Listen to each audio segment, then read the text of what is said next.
Hello everyone, I am Divya Vijay Dumar, student of Excellence English Academy. आज आपण before plus VING ह्याचं structure बघणार आहोत, ज्यामध्ये बिफोर आणि प्लस VING ह्याचा वापर करून आपण एखादं वाक्य आपल्या डेली वापरामध्ये कसं घेऊ शकतो तर ते बघणार आहोत। आता एखादं उदाहरणच घ्यायचं म्हटलं तर बघा की मी जेवणापूर्वी पाणी पिते, तर ह्याच्यामध्ये पूर्वी आले त्यासाठी आपण बिफोर हा वापरणार आहे आणि जेवण करते ह्याला काय घेऊ शकतो आपण तर हॅव अ लंच घेऊ शकतो।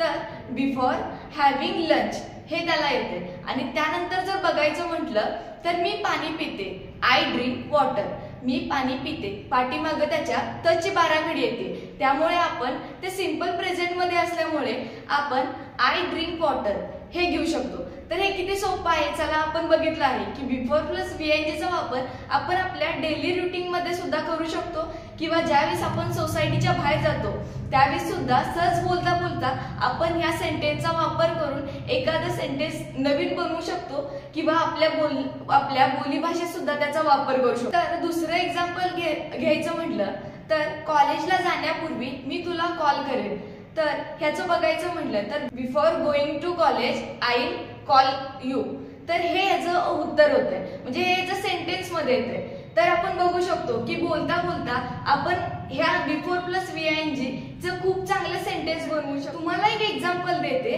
की क्लासला जाण्यापूर्वी मी अभ्यास करते, ह्याचं उत्तर कोण कोण आम्हाला आमच्या कमेंट बॉक्स मध्ये देईल।